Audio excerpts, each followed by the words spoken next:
Hello प्यारे बच्चों, बहुत बहुत स्वागत हमारे YouTube channel commerce with Sanjeev sir में। आज हम आपके लिए लेकर के आए हैं बहुत ही ज़्यादा मोस्ट इंपॉर्टेंट फंडल अकाउंट का एक ऐसा क्वेश्चन जिसमें से जो समायोजन है आपके एग्जाम में आती हैं वो तो हैं ही हैं, और एक नई समायोजन जो आज तक आपने नहीं देखी होगी। जब पेपर थोड़ा सा टफ आता है तो ये समायोजन कभी कभी एग्जाम में आ जाती है, जो कि है लाभ का 5/2% संचित कोष में ले जाना है। थोड़ी अलग हटकर के समायोजन है, तो इसको जरा बहुत ध्यान से समझेंगे। और जो समायोजनाएं हैं वो इसमें कितनी 5 दी हुई हैं, और आपके एग्जाम में 5 या 6 ही समायोजन आपके लिए मिलती हैं। तो आइए शुरू करते हैं। ये जो प्रोफार्मा है सबको पता ही होगा, ऊपर लिखा जाता है in the books of trading and P&L account as on, जो यहाँ पर डेट पड़ती है। देखिए ये मिस्टर एक्स का है, फाइनल अकाउंट आप मिस्टर एक्स का बनाना है। यहाँ पर जगह कम है तो मैंने साइड में क्वेश्चन लिख दिया, मोस्ट इंपॉर्टेंट आपके लिए क्वेश्चन है। और ये सॉल्व अगर करेंगे आप लोग तो देखिए कितनी जल्दी आपका आंसर आता है। जो हमारे यहाँ बच्चे पेड क्लासेस ले रहे थे वो हमसे ज़्यादा ट्रेंड हो चुके हैं, हमसे पहले आंसर निकाल करके रख देते हैं। तो आइए शुरू करते हैं। देखिए स्टार्टिंग करेंगे हम कहाँ से, दोनों के प्रोफार्मा से। इसमें लिखा जाता है लायबिलिटीज, ओके, यहां लिखा जाता है अमाउंट, यहां लिखा जाता है असेट्स, और यहां लिखा जाता है अमाउंट। ये क्वेश्चन हम इंग्लिश में सॉल्व कराएंगे आपके लिए। देखिए सबसे पहले समायोजन को पढ़ करके वो निशान लगा लेते हैं। जिस जिस पर निशान लग गया समझ लो वो जो अमाउंट है अंदर हमें लिखनी होती है। जैसे अंतिम रहतिया सबको पता है 2 जगह लिखा जाता है, कहाँ कहाँ लिखा जाता है, निपटाते ही चलते हैं। बाय कौन सा स्टॉक, क्लोजिंग स्टॉक। ये सबसे ज्यादा गलती होती है, संपत्ति में डालना बच्चे भूल जाते हैं। इट इज 35,000, और यहां पर भी लिखेंगे क्लोजिंग स्टॉक। यहाँ 2 बाई का प्रयोग नहीं होता है, सीधे डालिएगा कितने हजार, 35,000। ओके, पहली समायोजन से मतलब खत्म। प्लांट तथा मशीन पर 5% हिलास लगाना है। देखिए प्लांट तथा मशीन पे आप निशान लगा लीजिए। अप्राप्त ऋण के लिए 500 रुपए प्रावधान करो। अप्राप्त ऋण किसे कहते हैं? देखो हमेशा अप्राप्त का मतलब जो प्राप्त नहीं होंगे। कौन से प्राप्त नहीं होंगे यार? जो देनदारों पे हैं वही तो प्राप्त नहीं होंगे, देनदार आपके लिए ढूंढना है। ये लगे हुए हैं 45,000, यहाँ से 500 रुपए नहीं मिलने की संभावना है। पूंजी पर 6% प्रतिवर्ष, देखिए ये आपकी कैपिटल रही, इस पर आप निशान लगा लीजिएगा।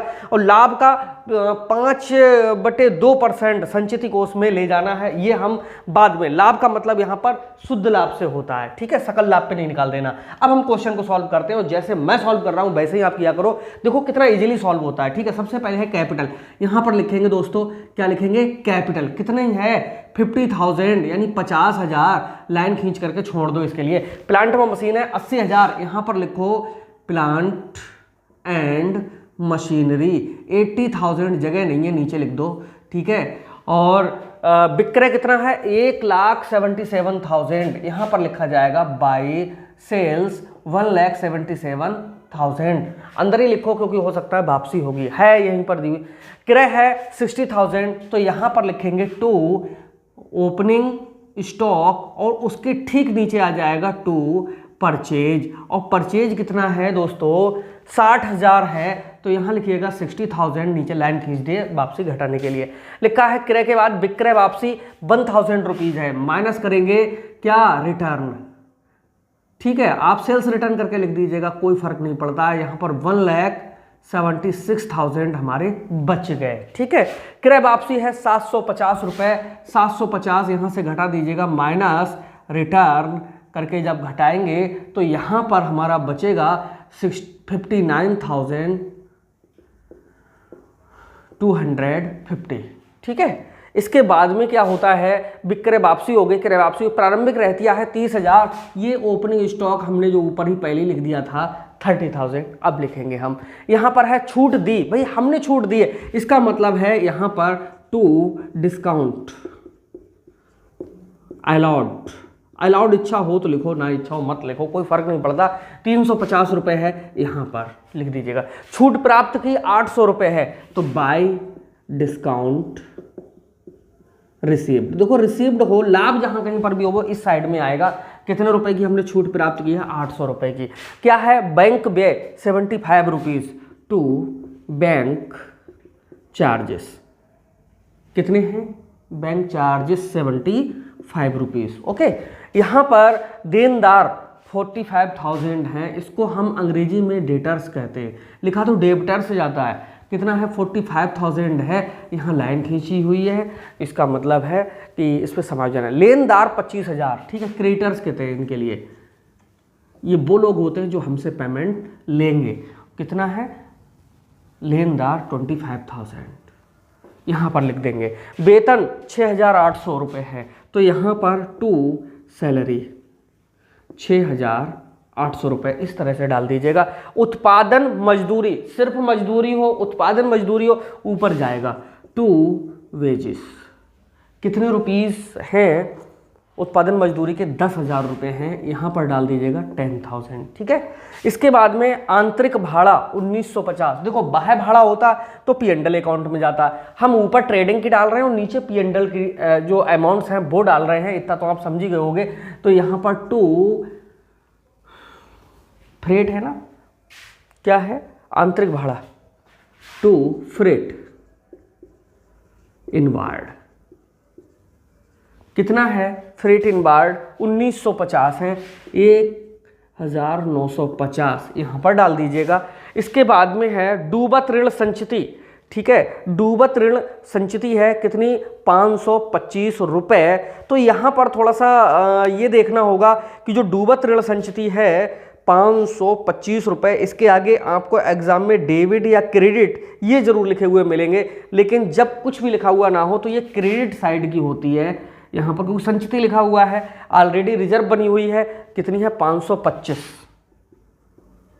By Wade debts reserve. ये दो तरह से हल की जाती है, मैं बताऊंगा आपके लिए कि अभी यहाँ पर पढ़ जाने दीजिएगा 525 रुपये। ठीक है, कुछ टीचर इधर डाल करके जुड़वा देते हैं, कुछ टीचर क्या करते हैं जो बैड डेब्ट्स होता है उसमें से देनदारों में से जो संचिति निकल के आती है उसमें से घटवा करके इस साइड में तब यहाँ पर डालते हैं। आंसर दोनों से क्या आएगा, बराबर आएगा। ठीक है। अच्छा, इसके बाद में है किराया व कर 12,000 रुपये है। ठीक है, टू रेंट एंड टैक्स। कितना है रेंट एंड टैक्स, किराया व कर ये है 12,000, रेंट एंड टैक्स 12,000। और क्या है, इसके बाद में रोकड़ 6,900, यहाँ पर डालेंगे कैश 6,900। ठीक है, सारी अमाउंटें यहाँ तक की अब हमारी पढ़ चुकी हैं। अब हम क्या करेंगे, जो हमारी समायोजन है उनको कर लेंगे। अंतिम रहतिया हम दोनों जगह डाल चुके हैं। प्लांट मशीनरी पर 5% हिरास लगाना है, घटाओ, माइनस कितना 5%, 8 पंजे होते हैं 40, 4,000 यहाँ से घटाएंगे 76,000 बचा। 4,000 वहाँ से लेस कर रहे हैं, ये यहाँ पर आ जाएगा टू डेप्रीशिएशन ऑन, किस पर, प्लांट पे, जो कि आएगा कितने हज़ार, 4,000 यहाँ पर निकल करके आ जाएगा। ठीक है। इसके बाद में अप्राप्त ऋण के लिए 500 रुपये प्रावधान करना है, ये देनदारों में से घटते हैं, माइनस लिखो यहाँ पर प्रोविजन, PROVISION, प्रोविजन कितने 500 रुपये, तो यहाँ 44,500 इधर आ जाएगा। ठीक है, 500 रुपये वहाँ से घट रहे हैं, तो यहाँ पर लिखेंगे टू वेड डेब्ट्स प्रोविजन। ठीक है, कितने 500 रुपये। अब मैं एक चीज़ आपको यहाँ पर ये बता दूं कि अगर ऑलरेडी जो आज तक आपने पढ़ा होगा, ये लिखा हुआ अप्राप्त ऋण के लिए 500 रुपये प्रावधान करो। ठीक है, ये हमेशा डूबत ऋण में क्या होता है कि जो इधर से निकल के आ रहा है उसको जोड़ा जाता है, क्रेडिट वाला घटा दिया जाता है। ठीक है, लेकिन इस क्वेश्चन में क्या होगा कि अगर हम इन दोनों को खत्म करेंगे तो यहां से ये कितना है 500 और ये कितना है 525 रुपये क्रेडिट में, तो 500 से 500 हट जाएंगे, यहां पर केवल 25 रुपये बचेंगे। ठीक है, बस एक ये नई चीज है इस क्वेश्चन में जिसमें बैड डेब्ट्स नहीं हो, प्रोविजन जो कट के आता है वो डेबिट में ही आता है। अब 500 रुपये हमारे लिए इस बार देनदार दे नहीं रहे और ऑलरेडी हमारे पास में रिजर्व में 525 रुपये जमा है उन लोगों के जो पैसे नहीं देंगे, तो कितने रुपए मात्र डालने हैं, यहाँ पर 25 रुपये डालने हैं। आंसर आपका फटाक से आ जाएगा। तो ये थोड़ा सा अभी मैं हटाऊंगा नहीं, ये समझने की बात है कि ये अमाउंट जब हम इधर ला करके डालते थे, सपोज करो बैड डेबिट हमारा होता 1,000, 500 हमारे ये आए, तो टोटल पैसा कितना हो जाता 1500। इस 1500 में से 525 जो पुरानी संचिति है वो टीचर घटवा के जो पैसे यहाँ पर बचे, कितने बचे 975, वो इधर डलवाते थे। ठीक है, लेकिन इस क्वेश्चन में यही एक खास बात है कि बाय डेब्ट्स प्रोविजन इधर रह गया 500 और इधर है 525। इसका मतलब है इधर वाला इधर से अब घटेगा तो इधर 25 रुपए बचेंगे, तो वो यहाँ पर पड़ जाएंगे। ठीक है, अभी देखते हैं आंसर बिल्कुल करेक्ट आएगा। अपर्याप्त तरल के लिए 500 रुपये प्रावधान करेंगे। पूंजी पर 6% प्रतिवर्ष की दर से ब्याज लगाना। भाई कैपिटल देखो ये है, प्लस करेंगे यहाँ पर इंटरेस्ट, वो भी कितने परसेंट है 6%, तो 6 पंजे होते 30, यानी कितना 3000 हो गया। अब 3000 पूंजी पर अगर ब्याज देंगे तो ये व्यापार का क्या होता है, खर्चा होता है। टू इंटरेस्ट ऑन कैपिटल डाल देंगे कितने हजार 3000। यहाँ तक की सारी समायोजन हो गई। जब लाभ निकलेगा तब ये संचिति करनी होगी, इससे पहले हमें नहीं करनी होगी। आप जोड़िए घटाइए तुरंत आंसर मिल जाएंगे। ठीक है, इसका यहाँ पर जब हम टोटल करेंगे तो देखिए कितना हो रहा है 102030। यहाँ पर 6 और 5 होता है 11, 7 3 10 और 1 कैरी का 11 और 1 और 1 2, 2,11,000 रुपये यहाँ पर क्या आ रहा है टोटल आ रहा है। और उसमें से इधर का हमें टोटल करेक्ट आया है 2,11,000 ही यहाँ पर होगा। यहाँ से ऊपर के सब घटाएंगे टू ग्रॉस प्रॉफिट बीडी लिख देंगे। बीडी का मतलब होता है ब्रॉट डाउन। ठीक है, नीचे ले गए। तो यहाँ देखिए इन सबको जोड़ेंगे, जुड़वाते हैं हम आपके साथ में। देखो 1 0 ये आया, दूसरे नंबर पे 5 और 5 10 होते हैं, तीसरे नंबर पे 2 और 9 11 और 1 हासिल का 12 के 2 होते हैं। यहाँ पर 9 1 10 और 1 हासिल का 11 और 3 और 5 8 और 1 9 और 1 10 हो जाते हैं, यानी 1,01,200 रुपये। ठीक है, और यहाँ पर मैं आपको बता दूँ टोटल हमारा कितना है 2,11,000 है। तो 2,11,000 में से इसके लिए आपको लेस करना है।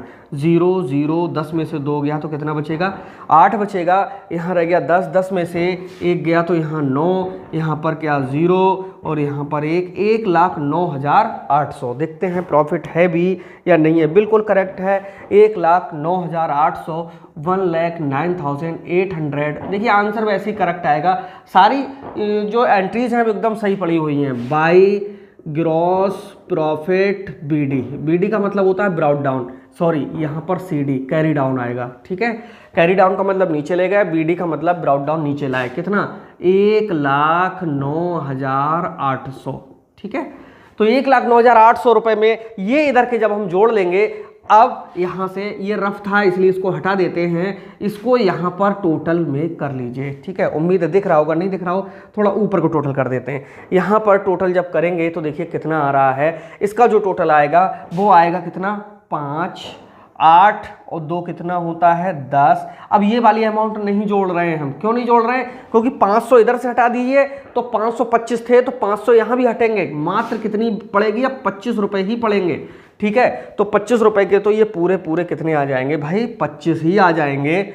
यहाँ पर 8 8 16 के यहाँ पर 6 आ जाएंगे और 9 और 1 हासिल का कितना आएगा 10 आ जाएगा। यहाँ पर 1 आ जाएगा, यहाँ पर 1 आ जाएगा, यानी 1,10,625 रुपये यहाँ का टोटल बनता है। टोटल किया तो ये 1,10,625 आया। इसको यहाँ पर लिख लेंगे 1,10,625।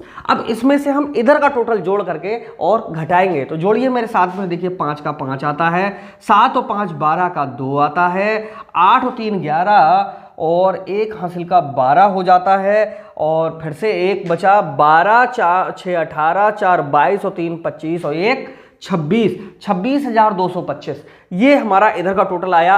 अब इधर के टोटल को इधर के टोटल से हमें क्या करना होता है, लेस करना होता है। कितना बचेगा 0, यहाँ पर भी 0, 2 में से सॉरी 6 में से 2 गया तो यहाँ 4 बचेगा, और 10 में से 6 गया तो फिर से 4 बचा, और 10 में से 2 गया तो 8, तो कितना आया 84,400 रुपये आया। अब इसी पे हमें क्या है जनरल रिजर्व लगानी होती है, क्योंकि लिखा है लाभ का 5/2% संचित कोष में ले जाना है। तो जनरल रिजर्व के लिए किस तरह से निकालेंगे, देखो भाई रफ पर कहीं पर कर लेते हैं, यहाँ पर कर लेते हैं 84,400 का 2/5 और परसेंट लगा हुआ है तो नीचे 2 जीरो और आ जाएंगे। ठीक है, देखिए 2 जीरो से मत काटिएगा अभी। ठीक है, 5/2% है, सॉरी गलती हो गई यहाँ पर, कितना है 5/2% है। तो देखिए 2 जीरो से 2 जीरो कट गया। ठीक है, 2 से काटेंगे, 2 चौक 8, 2 दूनी 4, 2 दूनी 4, 5 दूना 10, 5 दूनी 10 और 11, 5 चौक 20 और 1 21, कितना हुआ 2110 रुपये हो गया। ये तो डाल देंगे 2110 रुपये, किस में डाल देंगे हम, जनरल रिजर्व में डाल देंगे। अरे भाई 84,400 में से 2110 रुपये तो जनरल रिजर्व में हमारे चले गए, तो बचे कितने, बचे यहाँ पर 82,290 रुपये। ठीक है, ये हमारा कौन सा प्रॉफिट हुआ, net profit, to net profit कितना 82,290। ये जितना टोटल इधर होता है वही यहाँ पड़ जाएगा 1,10,625। ये ट्रांसफर टू कैपिटल किया जाता है। ठीक है, 82,290 को यहाँ पर ले आएंगे, ठीक, प्लस करेंगे नेट प्रॉफिट 82,290 और जो जनरल रिजर्व को ट्रांसफर कर रहे हैं ये ना भूल जाना 2110 रुपये। ठीक है, यहाँ लिखेंगे जनरल रिजर्व 2110 रुपये। ठीक है, अब क्या करेंगे, देखिए इसका टोटल यहाँ करिएगा, 0 9 का 9 होता है, यहाँ पर 2 के कितने आएंगे, 2 आ जाएंगे, यहाँ पर 2 3 5 के 5 आ जाएंगे। ठीक है, और 8 5 13 यहाँ पर आ जाएंगे, 1,35,290 आ जाएगा। ठीक है, अब आप क्या करेंगे, यहाँ पर इन सब का टोटल कर लेंगे। जो क्लोजिंग स्टॉक है थोड़ा नीचे लिख गया है, इसको ऊपर कर लें, आपको अच्छा दिखेगा। यहाँ पर लिख लीजिएगा क्लोजिंग स्टॉक। ठीक है, यहाँ से इसे हटा दीजिए, बराबर में टोटल आ जाएगा दोनों ओर। अगर ये दोनों ओर का टोटल बराबर आता है तो क्वेश्चन सही हुआ है, अन्यथा गलत हुआ है। ठीक है, आइए हम लोग टोटल करते हैं। देखो यहाँ पर 1 0, 9 1 10 का 0, 1 और 2 3 और 1 हासिल का अभी लगा था, तो हमारे कितने होते हैं 4, तो यहाँ पर 400 आ चुके हैं। ठीक है, अब हम 5 और 5 10 और 2 कितने होते हैं 12 के कितने लिख देंगे, 2 लिख देंगे। हासिल कितना लगा 1, 3 और 2 5 के कितने आएंगे और 1 हासिल का 6 आ जाएगा और 1 का 1, 1,62,400 हमारा इधर का टोटल आया। अगर यही टोटल उधर आता है इसका मतलब क्वेश्चन सही है। ठीक है, यहाँ पर देखते हैं, देखिए 0, दूसरे नंबर पे भी क्या आता है 0, यहाँ पर 9 और 5 14 के कितने आते हैं 4, यहाँ पर 5 और 6 11, 4 15 और 6 21